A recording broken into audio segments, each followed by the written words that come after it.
Okay, so yeah, first of all, I guess thank you everyone for joining us this evening or this afternoon, depending on where you are.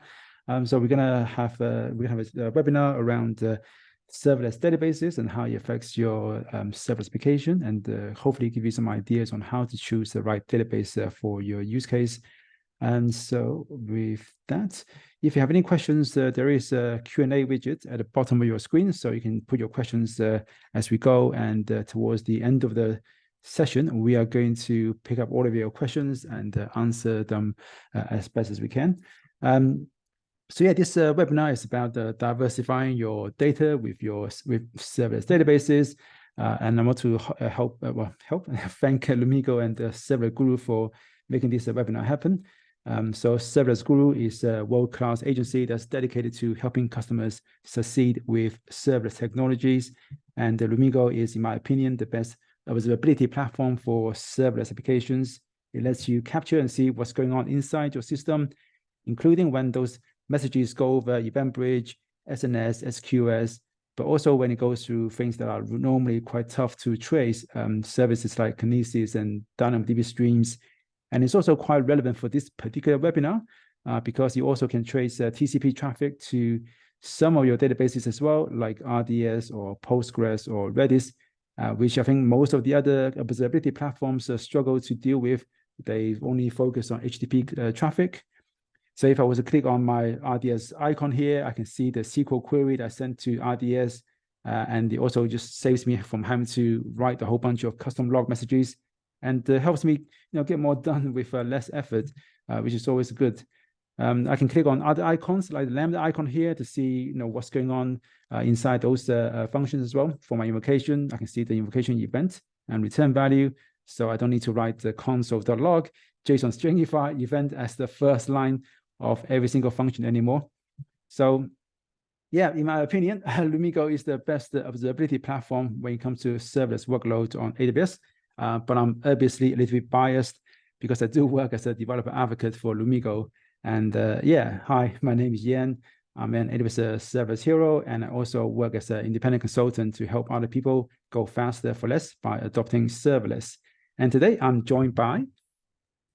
Hello, everybody. My name is Paul Chin Jr. I'm a senior serverless developer at Serverless Guru. Been working in the serverless space kind of since it started, so 2015. I love doing cloud native stuff, and I was thinking about a title. I don't have any fancy certs, so I've just decided to brand myself as a serverless villain because I love serverless, but I know where its limits are, and I feel like we should talk about those some more, and we'll get to that when I come up. So thanks, everybody. Really stoked to be here with Yan and Lumigo. Yeah, so in terms of what we're going to cover in this webinar, we're going to have a look at some of the differences between SQL and NoSQL, as well as different kind of workloads that's more analytical versus more transactional, and how your choice of database has an impact on your serverless applications. And then we're going to kind of really sort of magnify and crystallize some of those ideas when we look at some of the real world use cases that me and Paul has had for relational databases, NoSQL databases, by looking at examples involving RDS, DynamoDB, and Neo4j. And then I'm going to show you a quick demo of how you can use Lumigo to help you troubleshoot some of the errors you're going to see in your databases, your interactions with the database. So we've got some time at the end for question and for Q&A. So if there's anything that you want to ask us, please put them in the Q&A widget so we can pick it up later. So, God, I guess how long ago was that when we had the whole NoSQL movement? When we, I guess, collectively recognized the limitations of the relational database paradigm, where it's kind of a jack of all trades, but then it doesn't do particularly well for more specialized workloads. And so with the NoSQL movement, we had a lot of databases that sort of pop up in this, I guess, under the same umbrella term. And nowadays, I guess we don't really talk about NoSQL very much. And instead, we just talk about the individual NoSQL databases, which roughly kind of falls into 4 different categories. You have your key value stores, which are the simplest form of NoSQL database. It's very optimized for retrieving data by key lookup, but it doesn't generally support querying against the values those keys are mapped to. So you'll find things like Redis in this category, and also DynamoDB as well. Even though I know some of the people from DynamoDB team may be upset with me for putting it down as a key value store as opposed to a document store. Document stores, they store data in document format, usually in JSON, but also sometimes in the binary JSON as well. Every document has got a unique key, and the data in the documents can be nested, and they can have different structures as well. And typically, you are able to query your data and based on the structure and the data you have in those documents. And then those are two other probably the most common NoSQL databases that people use in their workload. But then you also have column-based databases as well, which stores data in columns as opposed to rows as that you'll find in the relational databases.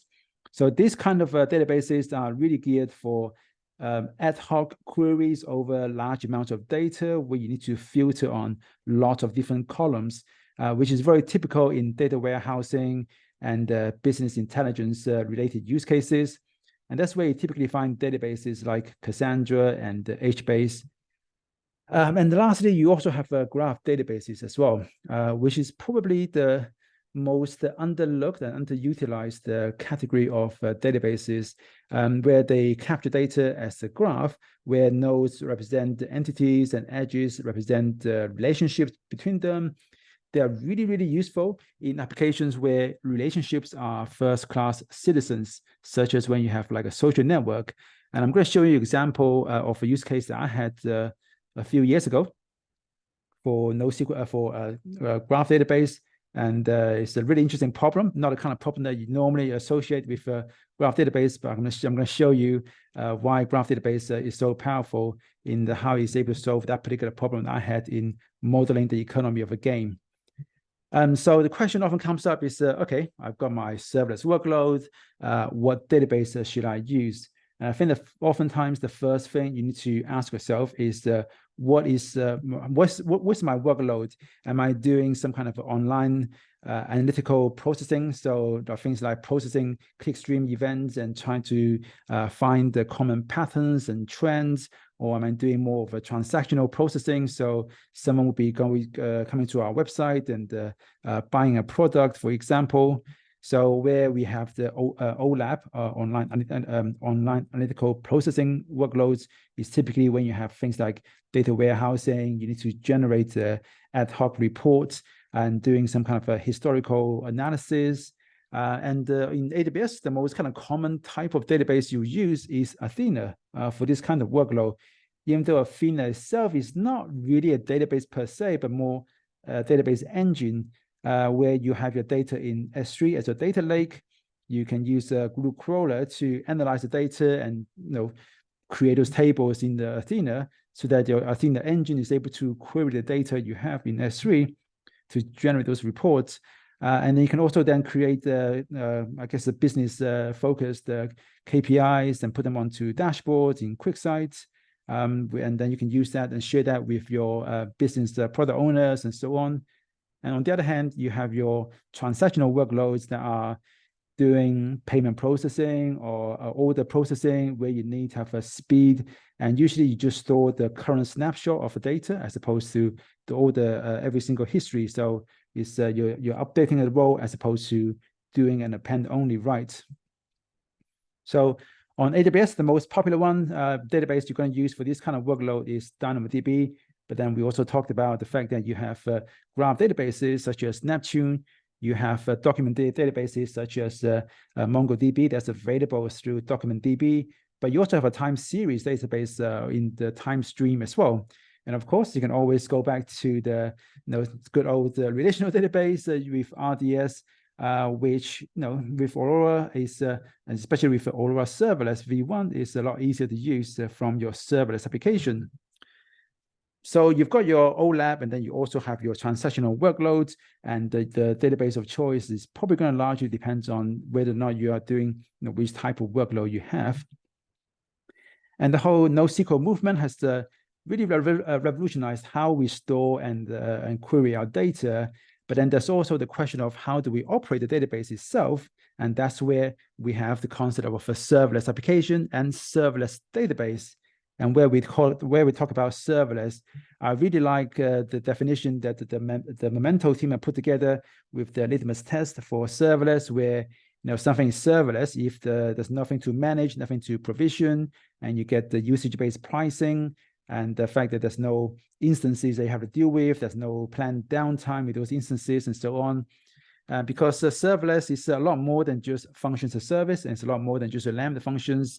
In fact, DynamDB is a serverless database, and S3 is a serverless data storage, and then you have SQS as your serverless queuing service. Unfortunately, in the last little while, AWS has been going a bit too trigger happy with the whole serverless branding. So now we have things like Neptune serverless, OpenSearch serverless, Aurora serverless, many of which have the serverless in the name, but they don't really give you the usage-based pricing, which is such quite an important thing to have, because without the usage-based pricing, it makes it very difficult for you to use ephemeral environments, whereby normally when I'm working with just serverless components, I'm able to say start a new feature by creating a new temporary environment just for my feature. I can iterate on, with my code and run tests against that environment without affecting anybody else. And when I'm done, I can create my PR, and I can delete my temporary environment, because that environment was only there for the purpose of helping me work on this particular feature. So that's all pretty great. And having this temporary and ephemeral environment allows me to insulate myself from other people's work, and I'm able to write tests and run tests and create a lot of test data without polluting those shared environments like dev, test, staging, and production. And so this becomes a really, really powerful practice that really helps people accelerate when they start using serverless. And the great thing is that when you are working with serverless components that do not have a usage, that has a usage-based pricing, it means that there's no cost overhead for having lots and lots of environments, because you only pay for them when you do something in those environments. That's not the case when you have things like Aurora Serverless V2, which does have an uptime cost, a minimum cost, rather than just going by usage, which means when I have lots of instances on my databases, then my costs start to go up quickly, because I have to pay for uptime for every single one of them. And similarly, when I'm dealing with instances, it also implies that I have to deal with persistent connections, which then brings into question, okay, how decisions such as do I need to bring in RDS proxy or some kind of a connection pooling service to help me manage the fact that I've got lots of small instances of my Lambda functions connecting to the same database. And that's why Aurora Serverless V1 was so good for serverless applications, because it's got a data API, so that we don't need to have this persistent connection to RDS. Unfortunately, in V2, that kind of went away. Even right now, there's no data API support for serverless Aurora Serverless V2, which I think they really missed the boat on that one.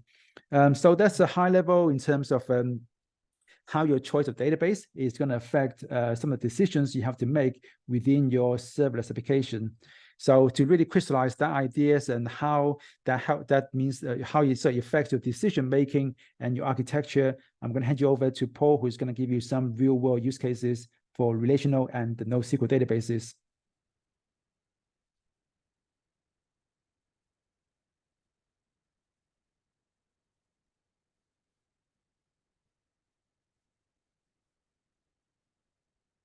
Paul, you're muted. Thanks, Yan. Thanks for telling me I was muted. Sorry, folks. Basically, I was saying that everything Yan said was on point, and I think we're going to have a bunch of fun going through like how we actually do this stuff in the real world. Once again, I'm Paul Chin Jr. I'm from Serverless Guru. We help folks adopt serverless and make their environments and their workloads work better in AWS. So let's see here. Aurora. We just talked about Aurora V1, V2. What is that? Is newer better, right? We're always on this cutting edge of technology, trying to make things better and better. And AWS as a service, as a company, they're always going to be introducing more new things all the time. So I wanted to first sort of set up a little analogy for us. If you're familiar with the 1996 movie The Rock, starring Nicolas Cage and Sean Connery and Ed Harris, it's a movie about Ed Harris, this general down here at the bottom, who becomes disgruntled with the American government and takes the prison of Alcatraz hostage. And in order to save the world, Nicolas Cage is a new, fresh, hot chemist who can take apart the weapon that they're holding hostage. And Sean Connery is an old veteran thief who has escaped from the prison before. And if your organization is ever trying to upgrade anything in place or create a new proof of concept for migrating systems, I think these types of characters you will actually encounter.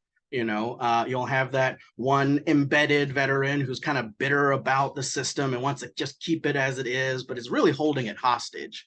Then you have the new people that are coming in saying there's a brand new, better way, but we always have to be balanced out by the real, like, actual lived experiences of these veterans represented by Sean Connery. So as we go through, I like bringing up this story as an analogy to think about because Nicolas Cage is awesome. So what are we going to talk about? We're talking about Aurora or Aurora Serverless. As Yan mentioned, there was Aurora Serverless V1, and we're going to look at V2 because it is the newest thing. In this particular situation, we had a client who did not use V1 and was using regular Aurora.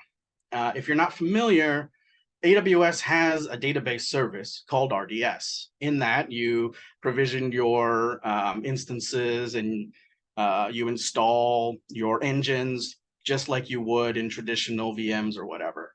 But then they also have a managed service called Aurora, and Aurora will let you do things like add auto-scaling groups and be able to do backups and replications a little bit easier. And you end up sort of paying for like Aurora units instead of trying to get like raw metal infra. So in this instance, the client was doing sort of like a MarTech backend. They had a big catalog of all these promotions and deals that were running throughout the company. They were seeing, a steady increase of traffic. This Aurora application had been running already for a good little while. When serverless came out, it really wasn't like the right fit for it, so they just kept going with it. They were really comfortable with Aurora and Postgres, and there really wasn't a huge immediate push to be able to be like, oh, we got to jump on the new thing. But when we came in, it was definitely a good situation where we could explore and ask the good questions about the organization and how they wanted to use this.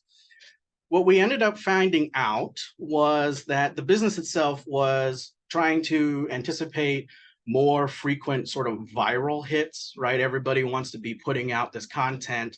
And so they had these promotions all stacked up and ready to go across many more departments and many more people, rather than waiting for traditional sales cycles that are more seasonal. And with that a bit of like virality trying to be built into the capacity, it becomes really difficult, right? Like if you have a good promotion and it goes really well, all of a sudden your database is going to get hit way more. And if you're over provisioning, it's going to be very expensive, right? And the nature of like just international buying and usage of websites, there's no good like business time during the day, and then it's quiet at night. It was very spiky and peaky, and it really just depended on a consumer sentiment that you couldn't predict ahead of time. And it was this sort of situation where serverless V2 really looked like it could help. But like, what was it about V2 that we needed to test out and try out and see if it worked? So we realized there was definitely an opportunity to use serverless V2 for the developers and for testing environments, because we didn't have to make a development database just hanging around while no one was using it. And also it was either underpowered or overpowered every time they tried to do something with it. So then we begin testing. And with V2, one of the interesting features that you can do is actually mix the provisioning types. So you could have a traditional Aurora pre-provisioned cluster. And to that cluster, you can add V2 serverless nodes that will scale up horizontally as you go along, or you can have them scale up vertically as well by increasing sort of the ACUs, the units that they use. And this was a really attractive feature because it meant that as a set of promotions became popular and that database began getting hit for requests with this promotion, it could scale. One of the two main things that we were looking at while doing this testing was, what is the latency during increasing of scaling? The team was already comfortable sort of knowing ahead of time, oh, hey, it's the fall promotion, let's go ahead and ramp up for fall. But for what the business wanted to do was continuously release all these one-off special promotions where you can't really anticipate which ones are going to do well. And you want your architecture and your infrastructure to try and respond to the increase in demand. And that's what serverless was, the hope and the dream that serverless is built for. And what we found is that once you're using V2 serverless Aurora for scaling, you set it in very discrete sort of minimum compute units. So Aurora is interesting because as a service, they separate the compute from the storage, and it's the compute part that you can scale up or down in order to handle these requests. And if you're starting out and you're making it like a small increase, like a half of a unit increase or a 1 unit increase, when you get hit with a big event, it takes quite a bit longer to provision the rest of the capacity coming out with it. So if you think that just sort of giving it its minimum is all it's going to need, I don't think you'll find the best results. What you want to do is give it a little bit more than just the bare minimum so that it has enough room to scale once the event happens. We find this a lot with Lambdas and any kind of serverless on-demand thing. People always worry about cold starts.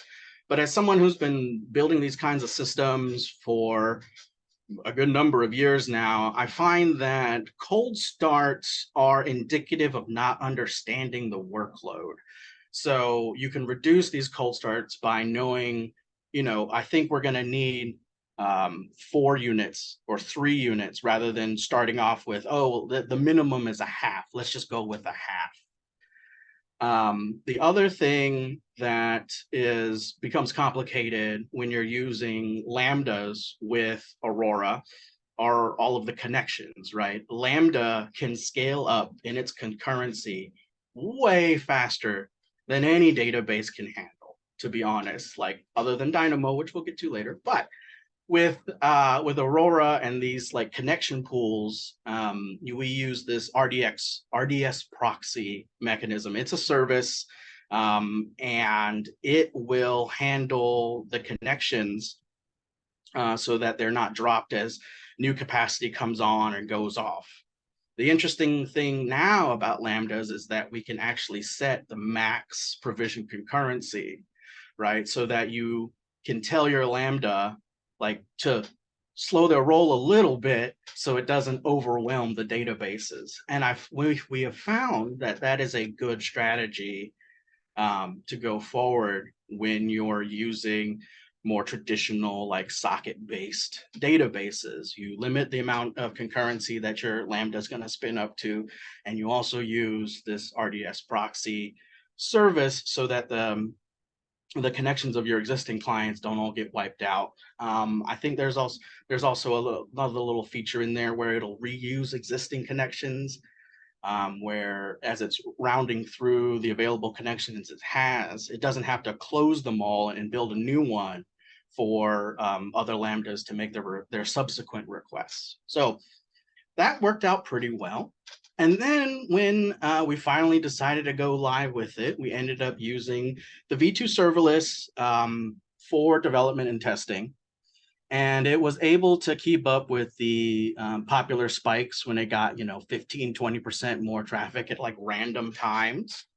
However, it took a long time to find out what that right mix was, what the good level of provisioning should be. And that came down to monitoring the actual real world performance, trying out different loads on it, like synthetic loads, but the synthetic loads never really tell you everything you're going to need to know. And when it comes to adopting these kinds of projects in your organization, you really do need to kind of take that time to both look at what your veteran people are telling you, like what does Sean Connery really know about getting into the prison versus what you really know about all of the latest and greatest amazing features that you can take advantage of, like maximizing or putting a ceiling on that lambda provision concurrency, right? So you have to take both of those views in order to make a single path forward. And then another like technical thing is, as these services come out, they all have different varying levels of compatibility between your engine version, your SDK versions. All of those version mismatches have to be looked at ahead of time, researched, and dealt with. Because if you don't, you will find that you'll get caught off guard quite quickly when you're integrating all of these new latest and greatest services. And then finally, I don't think enough people do this. I got into it from a colleague of mine on our last project, which is to write ADRs. If you're not familiar with what an ADR is, it's an architectural decision review document.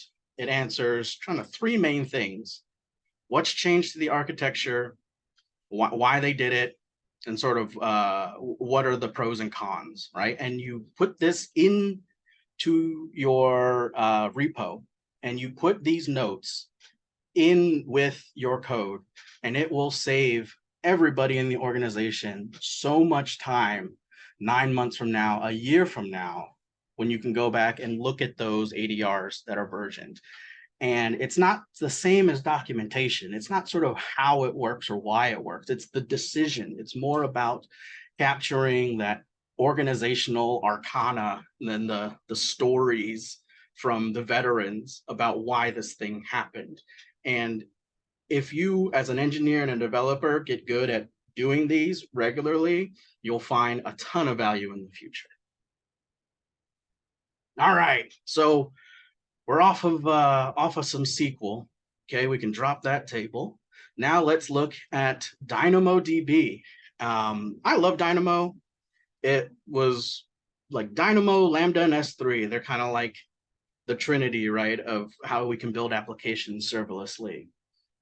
And one of the things, even if you're not using Dynamo, but any database, is how do you grow with it? How do you scale with it? Like what happens as things change over time? And I wanted to go over what happened in this particular system over time as things change. And again, we have to think about, what would Nicolas Cage do, right? In this movie, both Cage and Connery, they came together and were able to save the world because Connery taught him like the cold, hard facts about fighting the enemy. And Cage was always there with the heart of humanity, knowing that they had to do this thing together. So what is it like to grow with DynamoDB? The first thing I would tell you is, in this situation, we're looking at a recommendation engine. It's kind of the most I can tell you about it. It receives some events from outside the system. It takes that event and then pumps out a recommendation and kind of does something with it, right? And the main database that we used to back this system was Dynamo. And we had created it with the infamous single table design, where you put a bunch of hashes together with all the things that you want to have associated with each other. And this grew out of the model based on the business rules. In order to track these recommendations, we had tons and tons of attributes And each of those attributes had many different permutations, and every single recommendation had an infinite amount of permutations. So single table design really locked in well with that.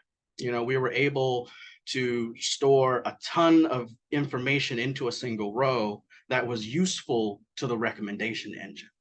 And so for folks out there who are just getting started with Dynamo and they're kind of worried about single table design and they're not really sure what all this is, I'm showing you like sort of this joke hash single here to tell you that it's just cramming all of the data you need into a single row, like over and over and over again, because there's so many different variations of the entity you want to describe and hold on to as a data store. So when it's really complex, got a single table design, Dynamo's hitting low latency, it's great. We're hitting it with Lambdas, everything was fine. And then the system evolved. We took it from sort of just trying it out, making it work well, making it work faster and faster and faster. Now it's in full production. Now it has visibility to the rest of the organization, right? We're no longer just sort of hidden in our own department, making something work well. If it's working well enough, the rest of the company will also want their chance to use it as well. And that's what you want, right? As an engineering team, you want the systems that you build to be more accessible to the rest of the organization and grow. So in order for us to grow this particular system, what ended up happening was the business was able to define how these entities were sort of configured, like what to do as an event comes in, what should happen to the data in that event. And the business wanted to move from just taking in events to controlling those events, normalizing them ahead of time, and pulling them out into sort of a higher level of abstraction. So what did we do? We instituted the event bridge. We added a bus and we added a queue. And I think this is telling in how we talked about like diversifying data. And what does serverless mean for that? Well, it means that you don't all have to be DB admins and you don't all have to be sysadmins in order to add new services to your architecture. We added Event Bridge, which is essentially a always available serverless messaging bus. We took the decision rules that were inside the service and sort of abstracted them out to the event bus. So as events come in on the bus can then direct that event to do what it needs to do later on. And from the Dynamo, from the database side, what we did was we added an events table to be able to sort of track and replay certain things that were very critical that fell outside of the service limits and quotas of redundancy and SQS and Event Bridge. SQS and Event Bridge can have some bit of state and be able to replace some of the things that are happening, but when you have pieces of data that are very, very critical, you want to persist them. And so we just added a new Dynamo table, and that was also using the single table design, but in a new table. So you could have multiple single table designs. Like it's fine. Like you can make more Dynamo tables. A lot of times people are like, I don't know how to fit everything into a single table. It's like, you don't have to. That's not really the point of single table design. So then what are we doing with the system to scale it, right? We're investing in orchestration. We're taking the time to figure out what are the business rules that we can take out and make them a little bit more generic, make them more configurable, turn them more into parameters rather than the unique bits of data that we have to process. And a benefit is that we can still reuse all the same logic that we already have, and any asynchronous workflows are unaffected, right? Like they'll continue to work as they should, even by moving events onto the event bus first. So I've got a nice little quick diagram for you. As a solutions architect, I feel obligated to put boxes on a screen. And if you look here on the left-hand side, this is sort of the before snapshot. There's a main service. As events come in, they're handled, they get transformed and enriched, and off they go. And you'll notice here that even though the events are different, a lot of the transformation and enriching processes were duplicated. We basically, every time there was a new event we had to integrate, we had to basically copy paste the controllers for that particular Lambda over and over and over again. And when that happens, as your system grows, you know, like, oh, I think we can hit a new level of abstraction, and you pull those out. And so once we were able to pull those out, the event bridge can now handle any event, newer ones, older ones, doesn't really matter. They've become parameterized, right? And now the service is more free to just focus on transforming and enriching and being passed in those parameters rather than handling every single event in a bespoke way. And this, again, doesn't really change how we use Dynamo. So we were able to really use Event Bridge to decouple how the architecture worked so that the business could become more agile by adding more events without having to involve more and more custom code. And Dynamo underneath of it all still keeps on chugging away. And I think that's really cool. The final thing I wanted to mention in terms of diversifying your data is, as Jan said, there's no really like one database for everything. There will never be the one solution for everything. And when you need analytics, those OLAP workloads, because you have tons of data and you're trying to query it all, Dynamo isn't going to do that for you. Dynamo isn't a very good aggregator of looking at information. It's really good at just ingesting data and reading through it very quickly. So what kind of data do we have coming in? In this recommendation engine, we had click traffic, sort of like user data, things that they were doing on the front end that were spawning all of these interesting data points about what they clicked on, how long they were there, all of that stuff. We were using all of that data to feed it back into another team's reinforcement learning model to help with the recommendations. And of course, business always wants their dashboards. They love their single pane of glass and all their BI tools. So as the service grew and became popular and it was doing well, we have to add more oversight and reports. Now, one of the things that is really neat about serverless is because we do it in a sort of this cloud native way, and we accept that, you know, it's on an AWS platform and we're going to be there, we're going to invest there. We know how to keep the data flowing without adding a bunch of new ops people or adding a ton of overhead into creating these pipelines.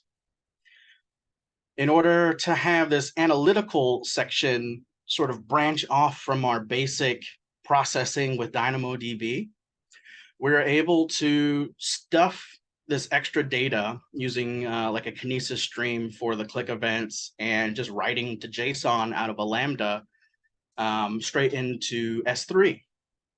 At first, we looked at using Athena, like Jan had mentioned, to query that and do stuff with it. But with the volume and the size that we were looking at, it made a lot more sense to shove everything into Parquet files on S3 and have those get ingested into Redshift in order to be available for QuickSight. The really cool thing that I noticed is that from the time we looked at aggregating this data to having a dashboard made was within a sprint or two, because in order to create Redshift, we didn't use Redshift Serverless for reasons that I think will go longer than what we have time for today, but it didn't take a whole bunch of time to be able to use Lambdas to sling this data around and then to be able to spawn up a QuickSight dashboard, because the business was not in the business of building dashboards. They're in the business of reporting on these recommendations. And what's really cool about serverless and this sort of serverless mindset is that we had a system and we grew the system over time without necessarily building all new internal capabilities. And another thing I wanted to mention was that we were both using and abusing CloudWatch logs, which is okay, something you can learn from. There's a lot that you can dump into it, and there's a lot that you can get out of it. And I mention that because, you know, it might be something that Lumigo can also help you with. So just keep that in mind. Finally, you know, how do we stay agile? How do we save the world? How do we, you know, prevent the bad guys from blowing up everything? I think throughout both of these situations and throughout my career, you think about the famous one-way versus two-way decisions, and how with Dynamo, once you're opted in and running it, you can create more tables. That's fine. The serverless model helps with not worrying about having to scale or right size your compute instances for it. So you can just keep adding in. If it doesn't work, you can decommission it, and you can decommission things just as easily as you can provision things when you're doing it serverlessly. Another thing is the complexity and the difficulty is going to come from managing all the different versions of your systems as they grow. We had to come up with new and novel ways to control the traffic from the old version that wasn't using EventBridge to the new version that is using EventBridge, and being able to ramp it up and slowly test it over time.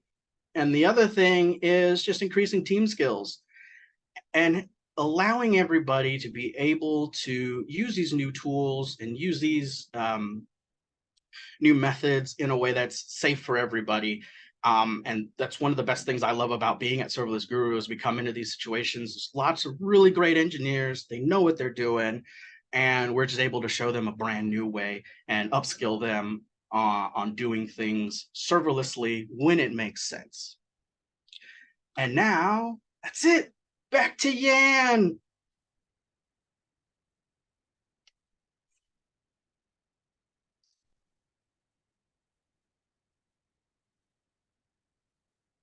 All right, yeah, filling some time. Yan's coming back in. It's like throwing to the weatherman. Okay, all right, there All you go. right. Thanks, Yan. Sorry if that was a bit abrupt. No worries. Okay, thanks, Paul. So we've seen some examples of real world use cases where you may decide to use relational or use a NoSQL database like like DynamoDB. But personally, I've had a lot of fun with graph databases. When you think graph databases, you probably think about things like social networks doing recommendation based on second or third degree connections. And I've done that with graph databases before, but I think a far more interesting and I guess inspiring use case for graph database I've had in the past is when I was working in the games industry. We worked on this MMORPG that's all on Facebook, and it was as an RPG game. We had a lot of items in the game. We had a lot of recipes that lets you craft items, and there's a whole bunch of different quests you can do. You can catch monsters and all that. So as a game with a lot of content, as you can imagine, balancing the game becomes quite a tricky act. There's a lot of different aspects to it. If you just think something that's really basic in terms of balancing the economy of the game. So suppose you've got some water, you can mix it with some, I think, grass or something to make some potion, and then that makes something else, and then you can combine them to make a trap they can use to catch I don't know, gnomes or something like that. And suppose you realize, oh, the waters are underpriced, and you want to up the price of that water. Now you have to then find and identify all the items that are impacted in terms of pricing. So you have to go and update all of those as well. Very similar to real world economy, where when the price of underlying goods is changed, all the prices are then have to be increased accordingly as well. That's why we have a lot of inflation coming from oil prices and whatnot. And when you look at water is used to make lots of different items, so there's lots of things that need to be increased in price when we update the price of water. So imagine a game with lots of content, and as a game designer, you are constantly faced with this uncertainty that you can make a small change and then something's going to blow up, and it's really going to be very difficult for you to find those imbalances in the game. So it becomes a really slow, repetitive, and very error-prone process. Most RPG games, they just throw bodies at a problem and have an army of QA engineers trying to play the game and trying to just they'll go by feeling how the game is feels, and then try to find those problems with game balance. So I was working in a very small team. I was the only backend developer on a project, and so we wanted to find something a bit more clever, a bit more innovative. So we settled on using Neo4j, which is a graph database, and we decided to take all the metadata about the game, the different monsters, items, locations, and capture them all as part of a graph. So if you look at Bigfoot, which is this mythical monster you can catch, you can use a luring goat to attract a Bigfoot to your trap. We can find out where you can find the Bigfoot. And what kind of a trap you need in terms of a strength and how advanced its stats, and we can model the relationship of this link between a trap and a monster with the chance of a successful catch. And we can also monitor. We can also model all of the items in terms of pricing and whether or not catching a monster is going to give you a loot drop. What kind of percentage you're going to get for that. So very common RPG kind of things that people that play games who probably are familiar with this kind of concepts.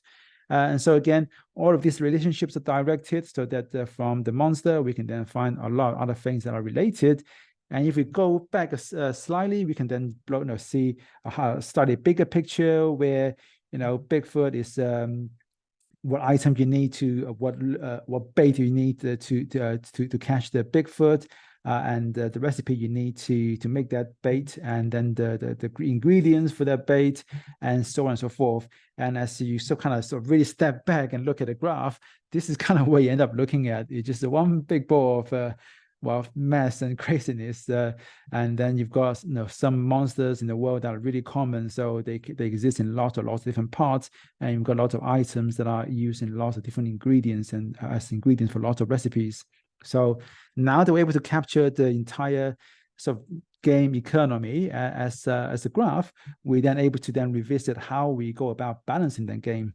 So in the example I showed you earlier, in terms of, okay, if we want to say up the price of bread, how do we then find out all the items that also need to increase in price and kind of automate that process? So we can look at with a graph database, everything is represented as nodes and edges. So we can look at a pattern in our graph whereby item A is using the recipe to make item 2. So we got nodes, we got relationships as edges. We can then turn that into a query in Neo4j using the Cypher query language, whereby we have the two nodes on both sides of the relationship. There are both items, and one of them on the left-hand side of that relationship is the bread that we're looking for. And we're looking for cases where we have two nodes connected by relationship that is either the crafts relationship or is used in relationship. And here's a very important, I guess, the nuance here that we are looking for one or more instance of this relationship between any two items in our graph. And the reason why we have this plurality is that if you look at, say, this graph here, this subgraph, we have white bread in the middle. I want to find all the items that are made from white bread by recipe, but also all the items that are made from those items as well. So you got these secondary recipes that make other items, which is why we need to use this plurality notation to identify all of the items that are derived from white bread, so that when we want to increase the price of white bread, we can quickly identify all the other items that also need to have their price adjusted. Now, how do we price something in the first place? We can often do that by comparing how scarcely available they are in the world. For example, when it comes to fruits, they can be foraged from fruit trees that exist in locations in the world.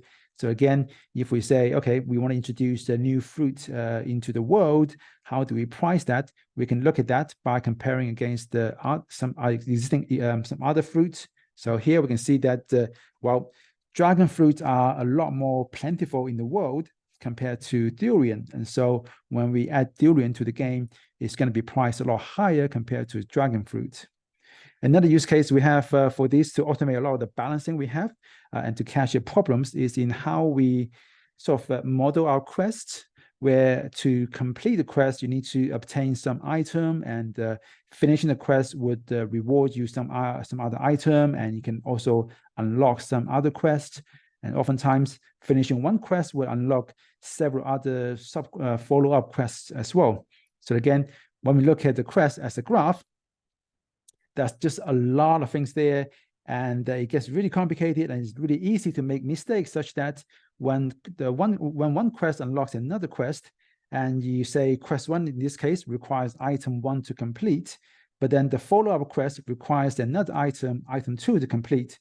But what if you also change the way you obtain item 1, such that item 1 can only be made from item 2, then suddenly you've got a case whereby a player just cannot complete the quest because, well, the order in which they obtain the items are mismatched to the order in which the quests need to be completed. So this is the kind of problem we can very easily identify using graph database and using the Cypher query, which allows you to do pattern matching against your graph. And so we've seen some examples of RDS and DynamoDB, and also graph database as well. One of the other things that comes up oftentimes is that, okay, DynamoDB is great, and you can, on top of just using it as a database, you can also use the DynamoDB streams as a change log to capture changes in your data, and you can then have Lambda functions react to those changes as well.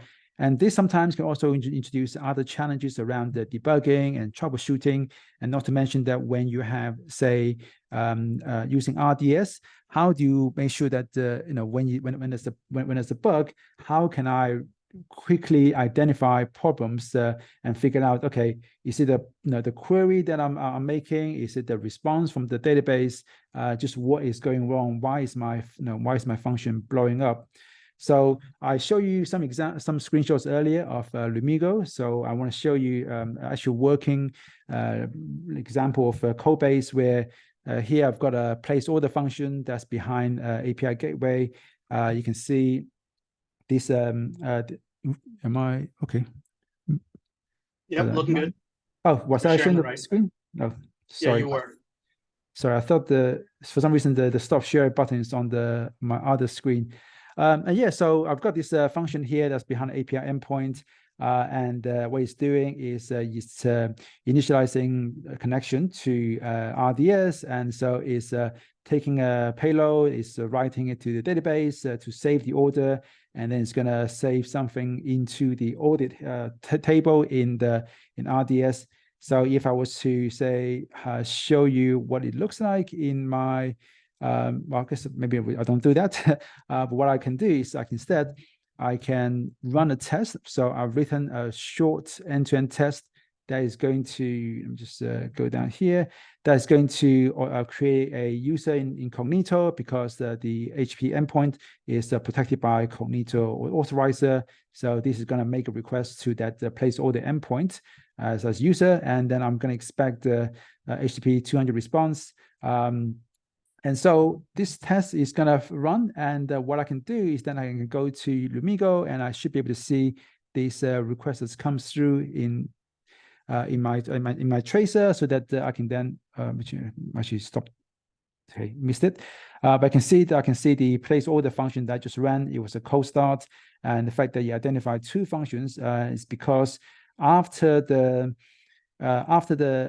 place order function ran, so it returned 200, and you can see the request that was captured. Sorry, invocation event. You can see the environment variable that was used, and with the Lumigo's tracer, it automatically scrub certain data like AWS secret keys and IDs and things like that, so that you don't have to worry about those being captured in the Lumigo system. And I can see that hey, this function made a call to DynamoDB. It was to save the order with order ID and user ID. and the response came back from DynamoDB, but also I can see the request that was sent over TCP to RDS as well to see that, hey, insert into audit information, order ID, user ID, and the message, and we can see it came back successful. If I was to refresh this map, we can also see that, okay, now that the background processing has happened, what we can also see is that once we made the call to DynamoDB to add this order into the database, it also via DynamoDB stream trigger another Lambda function whose job, again, we can see the invocation event, whose job is to then notify the restaurant of this order that's been sent. We can see the body to SNS as well response. So this allows me to very quickly to identify problems and troubleshoot issues without having to plaster my code base with lots of custom log messages, which are difficult to work with and find in CloudWatch, whereas this is much easier. So again, even though I'm biased, I do think when it comes to serverless applications, Lumigo is by far and away the best debugging and troubleshooting platform you can find. And they also support the containers as well, but I don't know much about that because I don't really do much containers myself. So I think in terms of the webinar, that's everything I've got for now. Hold on, let me just share one last thing before we go, and before we go to the questions, that is. So Lumigo has got a free tier that allows you to trace, I think, 150,000 invocations per month anyway. So you can sign up for free and just try it out. And yeah, so I hope you guys have found this webinar interesting and you learned something useful. And if you've got any questions, please put them in the Q&A widget so that we can pick it up now. Let's see if there's anything there right now. Stop sharing again. Okay. Okay, we've got a few questions, but looks like, Paul, you've already answered them already. Yeah, there was a really good question about more deeper dive on the architecture. Our eagle-eyed viewers know that API Gateway is still in there somewhere. I didn't remove it. I just sort of added a new layer in between API Gateway with the Event Bridge. And I mentioned that when you add Event Bridge, it can add latency, but in our case, it wasn't negligible and was totally worth the trade-off of the business being able to create future event streams on their own as parameters, rather than having the engineers having to create them like a bespoke route for every single one. Right. Yeah, I really love the thing you mentioned earlier as well about the single table design, and it's not literally single table. And that's one of the things that a lot of people get wrong when it comes to thinking about the single table design. The folks that advocate for single table design, they never really talk, they never say, oh, you have to put everything into a single table, literally. It's a case of when you need to, I guess, combine different entities into one table because of the access pattern. Just makes it just makes sense for that pattern, because you always use them and access them at the same time, as opposed to do one table, get something here, do another table, get something else from there. I've got a comment here from Dabina. I worked with Neo4j in a previous role in healthcare. I really loved using it. Oh yeah, healthcare is another use case that oftentimes you find the graph database is really good for, because you also often have a very complex query that relies on analyzing complex relationships between different entities. Pujan says, I'm working on serverless technologies and mostly in Lambda and not the overall architecture. What would you recommend are some of the places I can look into, get more hands-on tutorial for learning serverless architectures? So Pujan, I do have a workshop coming up. Maybe just share my screen again. So I do have a workshop starting on Monday, so you can have a look. It's an end-to-end workshop that basically helps you. We start building a application from the ground up, including building a REST API, introducing some ideas of server-side rendering, but also then goes into building event-driven architecture as well, and also how to write tests, how to do deployments, how to do application config management and secret management, and debugging and troubleshooting. and also understanding some of the, I guess, cost pitfalls that you can run into when it comes to AWS and some of the services you can use. So the next workshop starts on Monday. So still got a few days, and if you sign up now, you can also get my serverless testing course for free as well, which goes into a lot more detail around the testing for serverless applications, not just REST APIs, but also AppSync APIs, as well as step functions and testing event-driven architectures as well, which are all kind of covered somewhat in my production-ready serverless workshop. But the testing course goes a little bit further and goes into a little bit more nuance, because there's more time available to just focus on testing as opposed to how to build serverless and how to manage your application and so on. Yeah, sorry for a bit of a self promotion, but yeah, if you want to learn how to build a serverless with a hands-on training, then yeah, check out my workshop, Production Ready Serverless. Also give a shout out for the Serverless Guru blog. Our folks are always writing really interesting pieces on stuff that they've learned and stuff that we're doing. Serverless Guru also has a 0 to paid sort of quick like workshop thing that you could take and do. That was really cool. Lots of resources out there. And then like, you know, Yan's a serverless hero. I'm a serverless villain. We're always on the socials, and, you know, definitely open to answering questions from folks in the community. And yeah, we've even at Serverless Guru, we've even kicked out like a community Slack for people to join.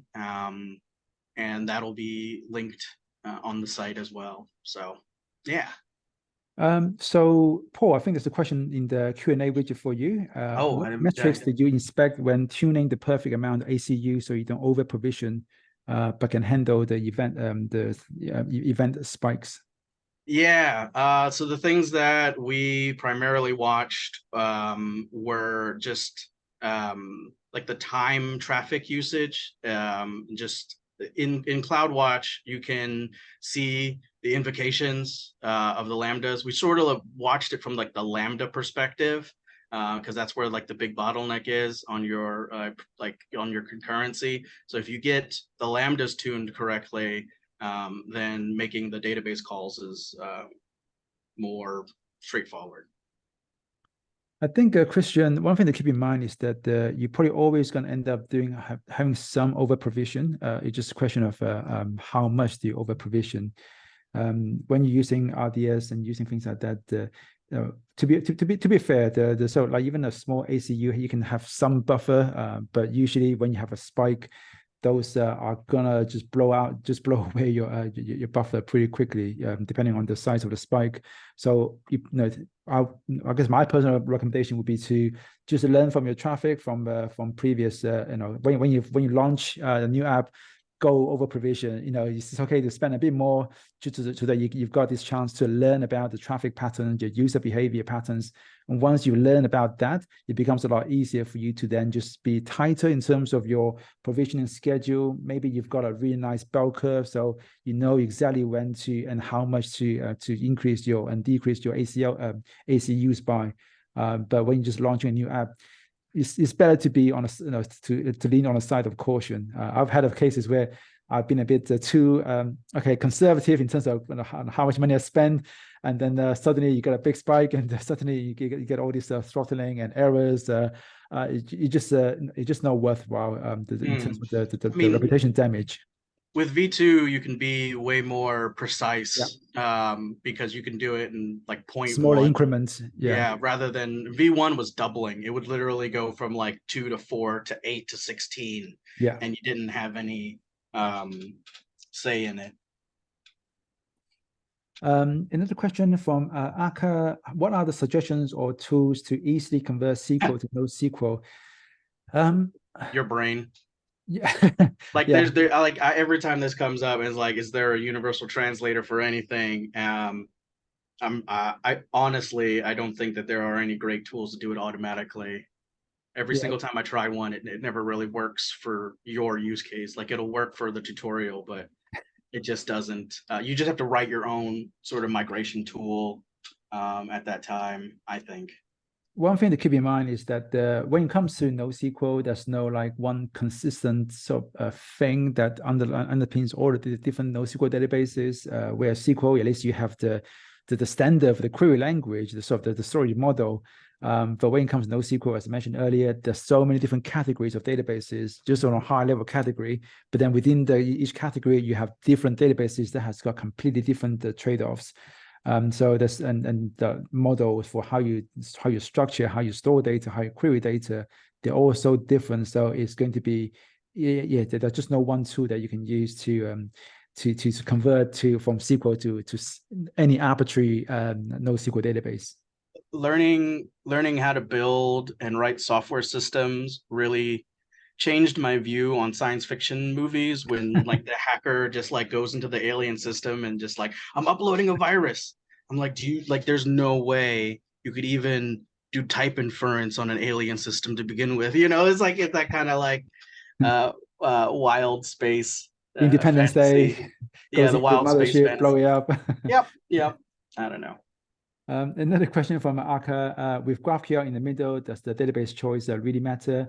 It does. It still does. GraphQL gives you some of the ability to query interconnected data easily from the API perspective, but how you structure that data is still going to be massively important. For example, if I'm doing a social network and I'm using a graph database to make it easier for me to do second or third degree recommendations, doesn't matter what you expose in the API, unless your database allows you to make those kind of query easy, you're still going to be out of luck. You just end up moving a lot of that complexity into, say, your application code that calls DynamDB and trying to do lots of different things, or calls RDS and tries to run really complex queries, maybe with cursors and all these other things as well. Whereas using graph database, it becomes just really simple. I'm pattern matching. Three people here, one follows another, and then that's it. I'm picking the two nodes on the edge on both sides. Those are that's my sort of me, and then that's my sort of second degree connection. So it becomes really easy to do those kind of queries with a graph database, whereas it would be a lot more challenging to do that with other kind of databases that are not that doesn't store data and doesn't let you query data the way you need to for those kind of workloads. All right, so let's see if there's any other questions. Yeah, real quick, Yan, I wanted to get. Okay, go on. Yeah, wanted to clear up for everybody the difference between a graph database and then like GraphQL, the tech. Oh yeah. Right? There's two separate things. You want to quickly kind of go over that? Yeah, sure. So a graph database is a database that stores your data as nodes and edges and allows you to query them. There's probably the two main sort of query languages. One is the Cypher or Open Cypher, the one I show you, where you can take your sort of pattern and then you can turn it into like a match, like a pattern match, to find nodes and edges that matches your pattern. Another one is called Gremlin, which is a language where like more imperative language, whereby you say start with a node like an item node that has got a name as of bread, and then traverse the paths and find the next node, and based on some filter you may want to traverse the next batch of nodes and so on. So that's like a more traversal based API versus the sort of pattern matching API you get with Cypher. So if you use Neptune, then it actually supports both Cypher as well as Gremlin, whereas the GraphQL is an API protocol that allows you to describe the resources that you present with your API in a way that it represents like a resource graph, where you've got the top level queries, and then you can say return a user. Within a user, your user can have profile information. You can have a bunch of orders that he's made in the past, and so you can then that becomes again a graph that you can query through the API. But it doesn't mean that the data that are behind your API has to be stored in the graph database. But there's certain type of queries that may not be all that graphy on the API side of things. For example, get me recommendations. That could be a simple REST GET endpoint. but how can I get you recommendations based on second or third degree connections? That depends on how easy I can do that, depends on how the data is structured and how am I able to query that data. That's where I will use the graph database to make it easier for me to find the kind of data that I need to return from this simple get endpoint on the REST API. Yeah, perfect. Perfect. Yeah, it confused me for a while because I say graph and it's not the same graph. Like there's graph databases and then there's GraphQL, the tech. Yeah. Yeah. So Cool. they're all kind of coming from the notion of a graph and the whole graph theory, which goes back I think thousands of years to Königsberg, where I forgot who it was. I think it was The Euler. bridges. Yeah, it's the 7 bridges. Yeah. Königsberg. Yep. Okay, so I think we do need to wrap up now. So All before we right. go, Thank I you want so to much. thank you guys for joining us this evening. And Zakir or someone from the Lumigo team, it would send out the slides to everyone so that you guys can, and sorry, the recording as well, so that you guys can always rewatch the content if there's anything that you missed, or you just want to listen to us talk about databases like all over again. Thanks, guys. Appreciate it. Thank you all so Take much. care all. Okay, bye-bye. Take care.